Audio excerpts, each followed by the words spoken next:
Hey guys, all right, the last video got cut off, but anyway, I'm gonna try and pick up right where I left off, talking about this resurrection from the dead business and how it's portrayed in preterism. Now, the claim is going to be that the physical resurrection was not the actual point. Well, it was, because the actual curse is what has to be reversed, and that curse was physical death of the creation and of ourselves, and the creation is going to die because we're dying.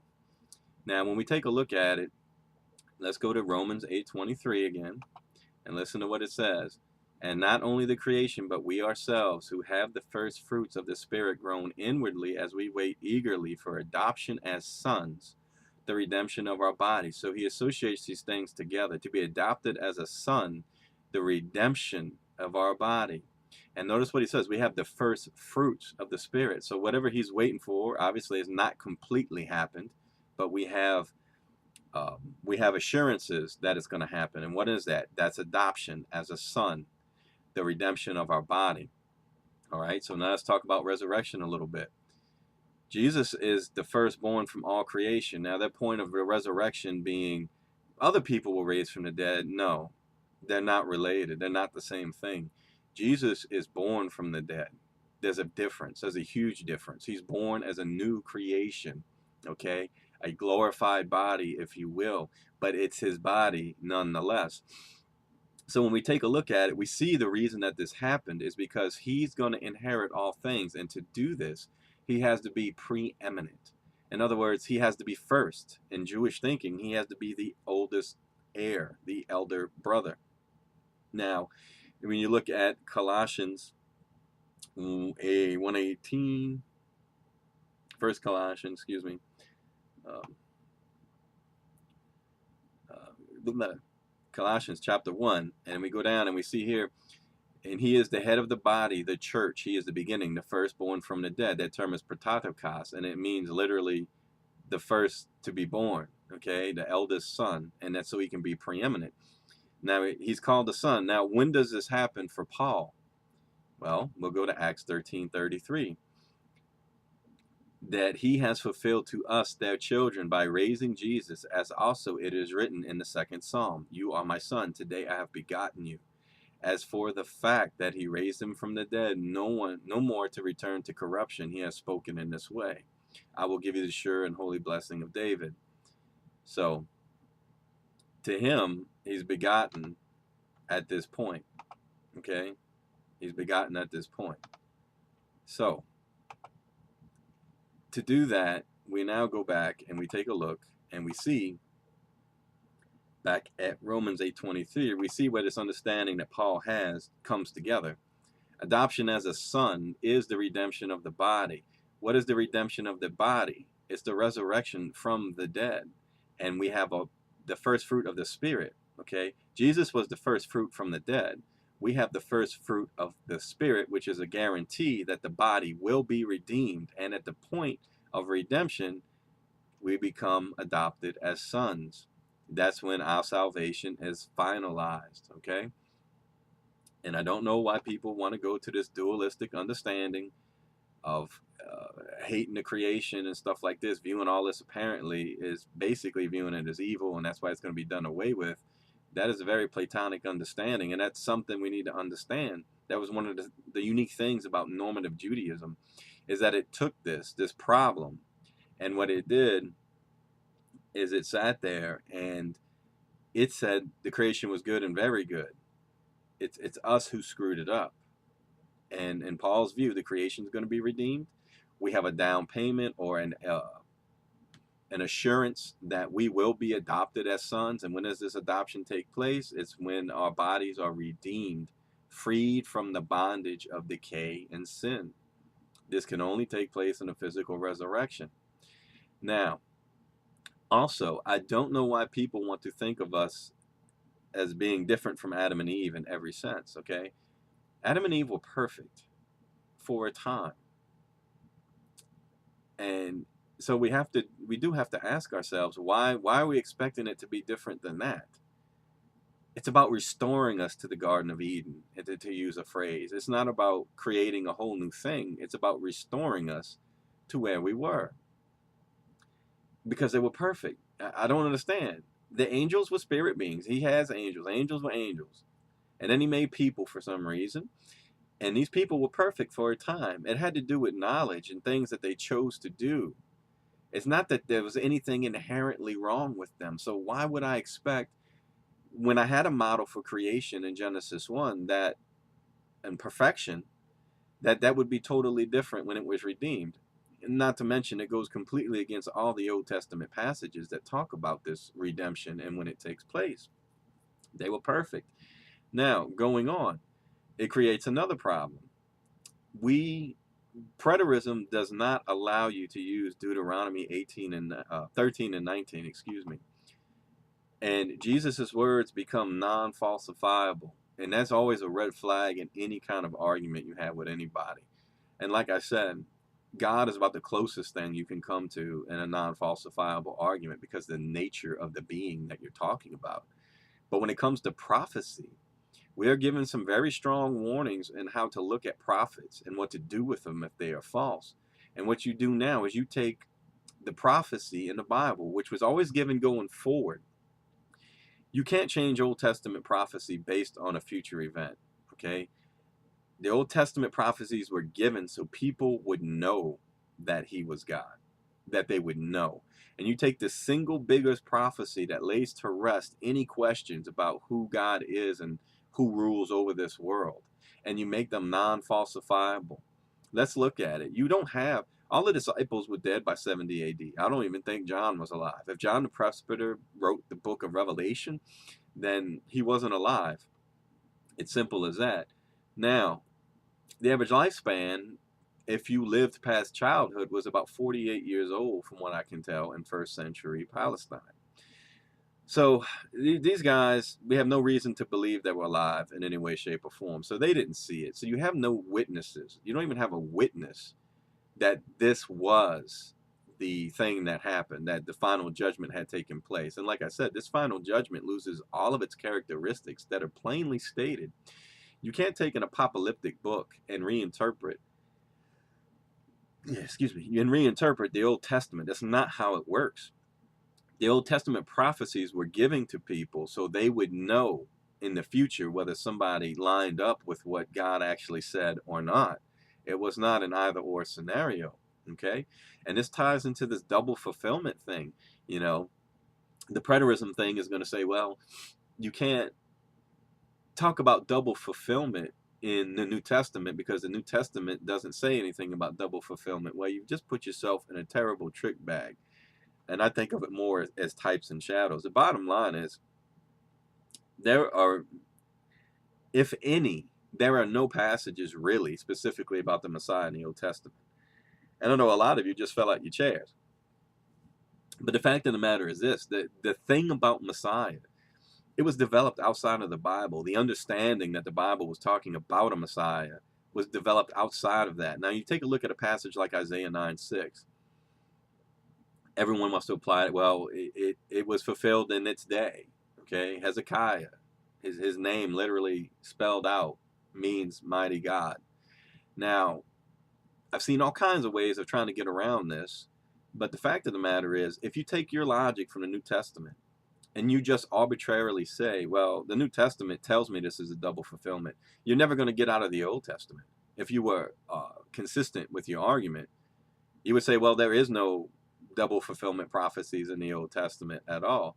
So what then, what then do we do?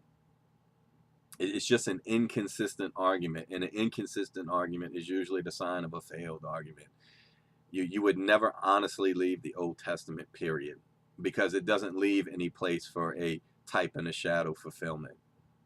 All you got is this root of David thing. That's the most questionable thing trying to figure out. But in the end, you can make arguments that it was Solomon. You can make, arguments that it was just the Davidic throne itself. But the concept of Messiah is not something that is really explicitly spelled out. It's not. It was developed outside of the Bible and read back into it through the Midrash. The Midrash is very important to understanding the Old Testament because, for instance, the vowels, the vowel markings, they're not there. Okay, that they're just not there. So without the tradition of the vowel markings, you can't even literally read the words. It takes all this for granted. But this dual fulfillment argument, in fact, if the Bible was consistent from the new and the old, the type and the shadow model then would be very natural. If it just makes sense to me. But I'll simply point that out. The bottom line is, if you're going to say the New Testament tells me this is a double fulfillment, if you were consistent and you read the Old Testament, there's no reason to believe in the New Testament. You're just picking a starting point that makes you feel good and comfortable, but it's inconsistent with being logical about this whole procedure. Um, and like I said, it makes the words of Jesus and of God non-falsifiable. That goes against the very nature of prophecy. For all these prophecies were given in the Old Testament so that you could know that he was God. You can't know. There's nothing to know about 70 AD. There are no apostles who write about it. There are no church fathers who write about it in a preterist context. It's just not there. So it's a non-falsifiable prophecy that one is supposed to understand in secret. That's just read Ezekiel 36 through 39 and beyond. Read Isaiah 65 and 66. Read Zechariah, the 12 through 14. These things are not done in secret. And like I said, you look at the perversion of this. There is one thing I've never heard any of these people talk about, and that is all these Old Testament prophecies that they claim Matthew 24 is talking about. They all say the same exact thing at the end, and that is God wins, Israel stands, and the whole world knows it. God did not win in 70 AD. Israel fell, and once again, his name was profaned.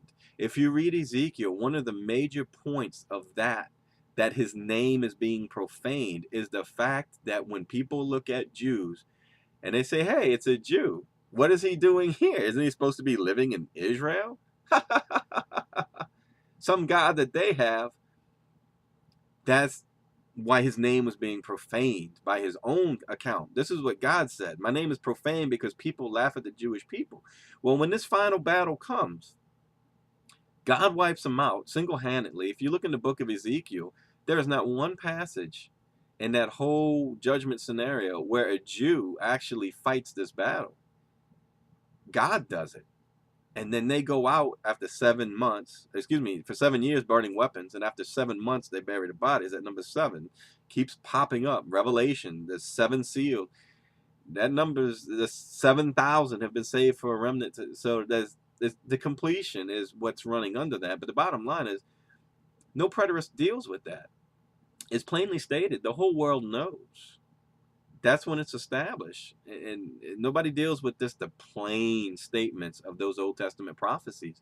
They flip that on its head. They're still profaning God's name at 70 AD and beyond that. They're saying, well, look, the Jews, huh?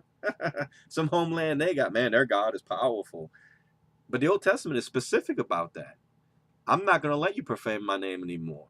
I'm going to step out, and I'm going to come out, and you're going to see who I am, and you're going to know that these people will never fail again. Preterists don't talk about that. It's like it doesn't exist. And that's what I'm saying. There are points in preterism taken in a vacuum that you could say were true. Parts of their arguments you couldn't refute them in a vacuum state. But when you've developed the theology and you've adopted it, and you said, you know what, this is preterism, it is true. And then you go to any of these Old Testament prophecies, and it just blows a gaping hole through the middle of it. And this isn't some ancillary point. It's not. It's like a shotgun blast to the chest. It just blows the whole middle out of the doctrine. You're taking something that is plainly visible, known by the whole world, and making it invisible and perceived silently. And you will come up with hundreds of verses and try to make them talk about that. The kingdom comes without observation. Yeah, it at that time, yes. You couldn't look at a person and tell. But the Old Testament is clear that when the actual time comes, you won't have to talk about God anymore. You won't have to say, everyone's gonna know. And when you have to contort like that, when you just have to ignore or not address specific passages that just blatantly stab the heart of this doctrine, it's the sign of a false argument. It's like trying to cling on to something and make it true. And it's pretty evident, you know. And like I said, some of the stuff that they say to me, saying that you have to, you know, and they contradict themselves in their own statements, talking about, oh, why don't you, I like this one, your Google theology is countered by scholars. Don K. Preston, this guy keeps coming up. When you hear him talk, this dude, guys, he just throws verses against the wall until something sticks.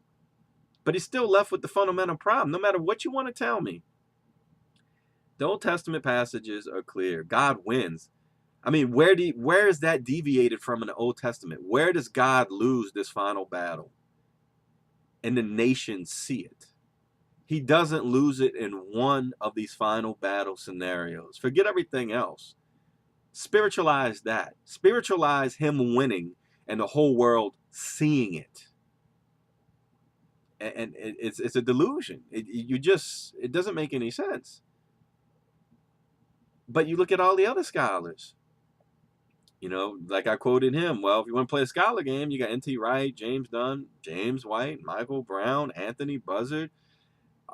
The whole of scholarship, the first church fathers, overwhelmingly understand this. They understand that you cannot make Jesus say something that contradicts the Old Testament. He can't contradict the prophecy, and everyone knew plainly what the prophecy was. So the default position is to fall back and say, well, everyone just didn't understand, so Jesus is illuminating it. You can't illuminate God wins the final battle. You can't illuminate that. And the Old Testament spells it out. The whole world sees it.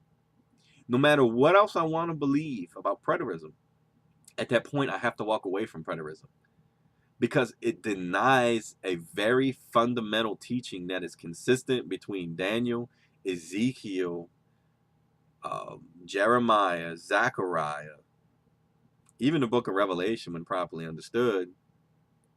It's plain as day. It conflicts with Paul, who said the creation itself will be brought into redemption from corruption, which means dying. It will no longer die when the sons of God are here. Who are the sons of God? In Paul's mind, the sons of God are the people who have the down payment or the indwelling of the Holy Spirit, whose bodies will be redeemed and they will be adopted as sons. When does this happen? Acts 13:33 sets the tone. The firstborn from the dead. Today you are my son. I've begotten you from the dead. Being resurrected from the dead and being born from the dead are really two different things. He's born never to die again. You will be born never to die again. Okay?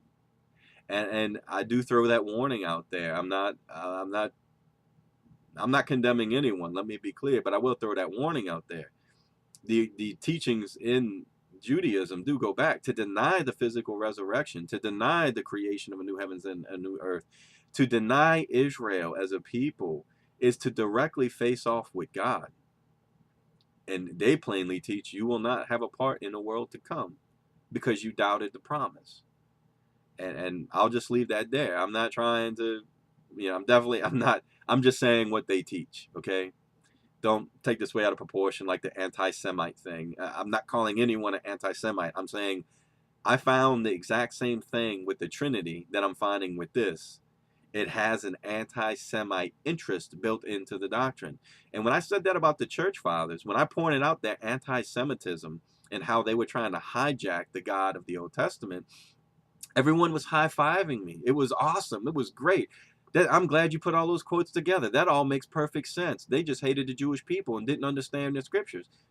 But when it comes to preterism, now it becomes a race card. It becomes a baiting issue. It's poisoning the well.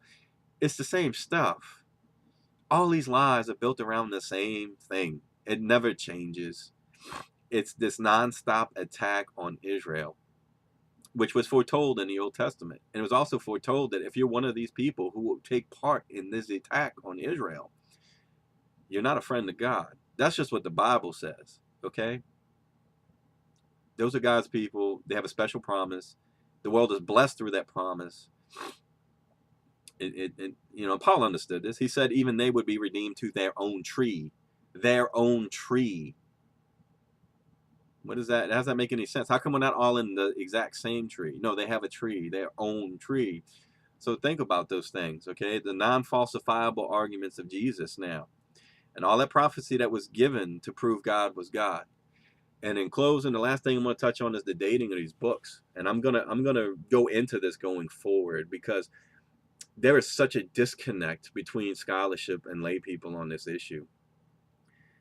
These Gospels were written after 70 AD. Okay? And there's no way Revelation was written before 70 AD.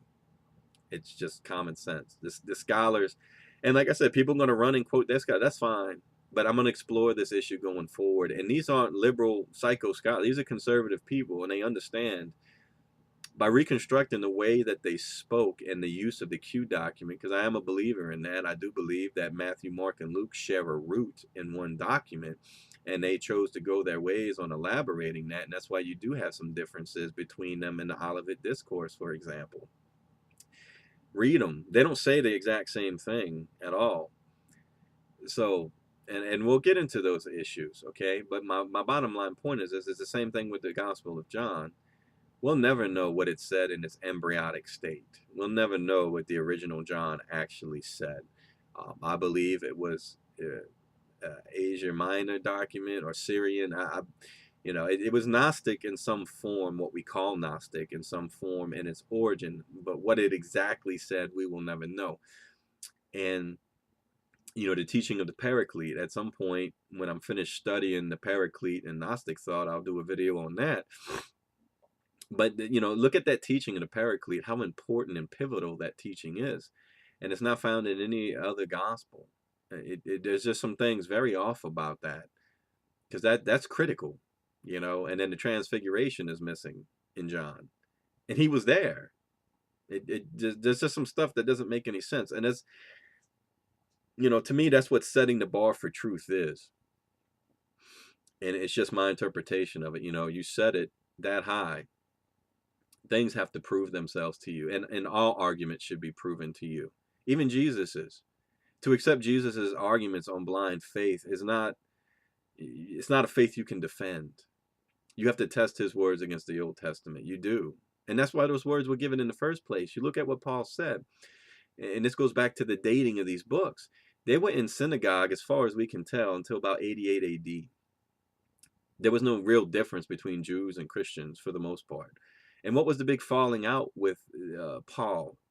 Paul fell out with Peter. He fell out with James. He fell out with Barnabas. And he fell out with the people in the synagogue. And why was that? It is because he was bringing uncircumcised people into the synagogue. Okay?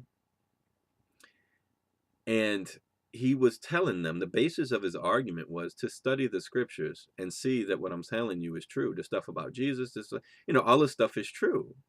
The stuff about the Gentile coming in to salvation through the Jewish nation. Your brothers now. There's no distinction between you when it comes to salvation. It has nothing to do with individual promises given to people. And so they're in synagogue, at least until the 80s, from what we can tell.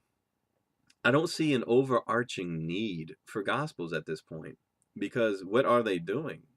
They're attending synagogue, and they're arguing that Jesus is who he says he is based on the Old Testament scriptures and verbal arguments. Now, this is not to say, I'm not saying that a written gospel could not have existed.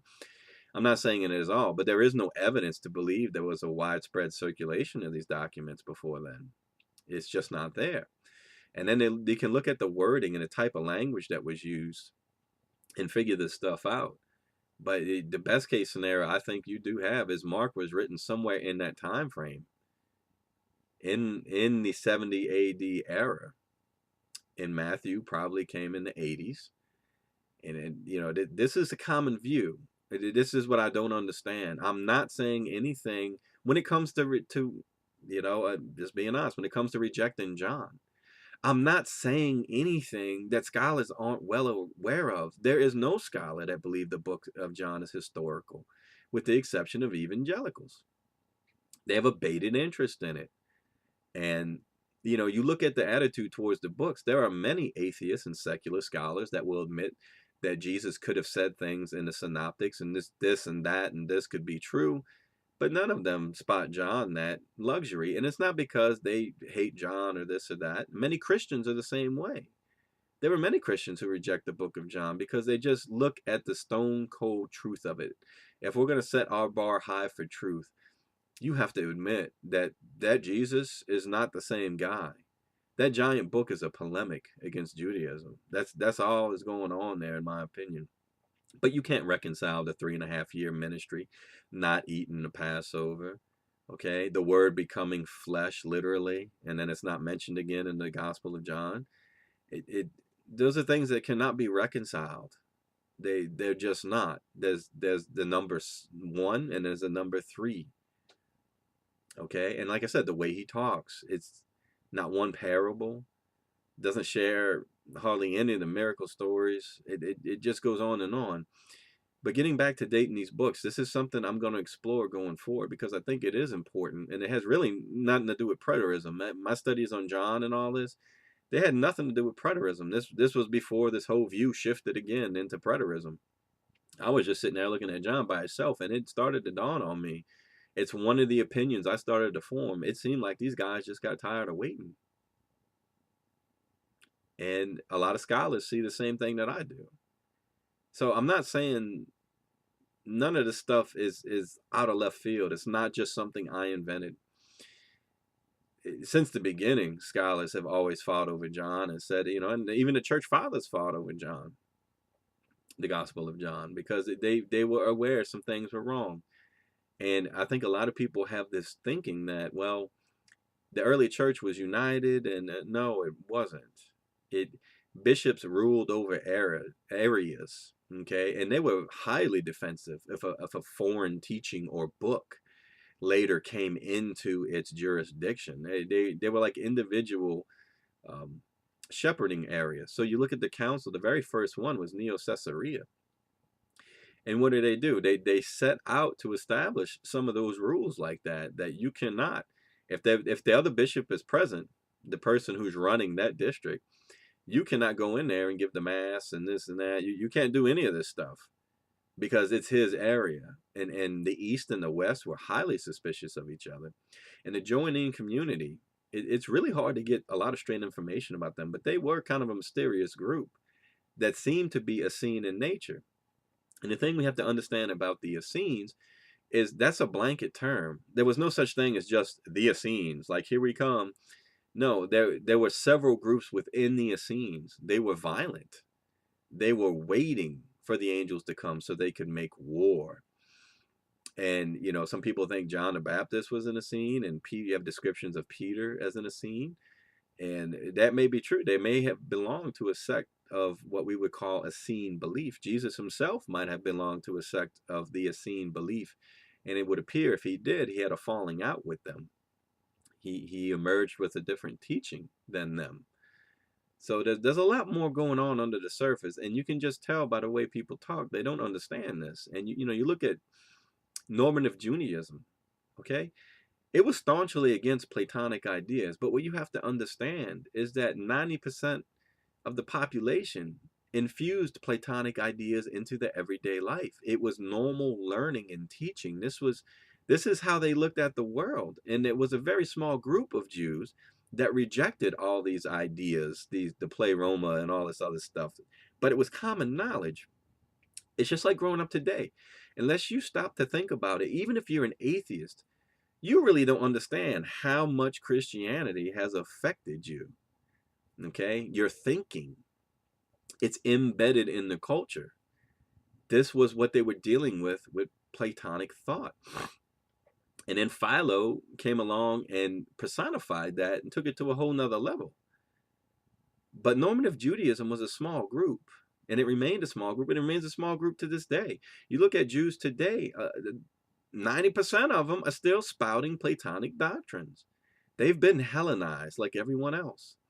And nobody really stops to think about this. The very way you think has been altered because of Plato. You just don't realize the looming shadow this guy has over everything. He's a monolith, dude. He's in a lot of ways he's just as prolific as Jesus. He has set the tone for all of society. It's ridiculous, and you need to recognize that. Just growing up, and you think all these things. You grow up believing, unless you're an atheist, you grow up believing in souls and spirits, and that grandma went to such and such a place, and you don't realize how against Judaism that is. You just raised that way, so it seems natural. Well, if you were raised knowing there was no afterlife, it would be natural to you. So it's we can't always go with our instincts, you know. And I guess that would explain all these ghost stories. I guess God's having trouble keeping them people up there, and they're just running rampant and hiding in people's closets and aggravating their neighbors and stuff. But it's kind of absurd when you stop to think about it. And it's almost like it gets to the point of just saying it's almost like God couldn't do it. God couldn't resurrect all these people and create a new world and a new heaven. And in heavens, that means the universe, by the way. It's not talking about creating a new literal heaven. Okay. Heaven is, I don't know. But anyway, I'm going to stop now. Just think about those things, those kind of preliminary main points. They really blow some massive holes in preterism. And like I said, if preterism consisted of a bunch of circles, right? And they were all intertwined together. And some of these circles made sense by themselves, okay? So they're kind of like this, and they all connect to each other. And then you take one, like the big one, the physical nature of the last battle, and the fact God wins it. You blow a hole through that. I mean, it's clear. Can every little point be refuted in preterism? No, it can't.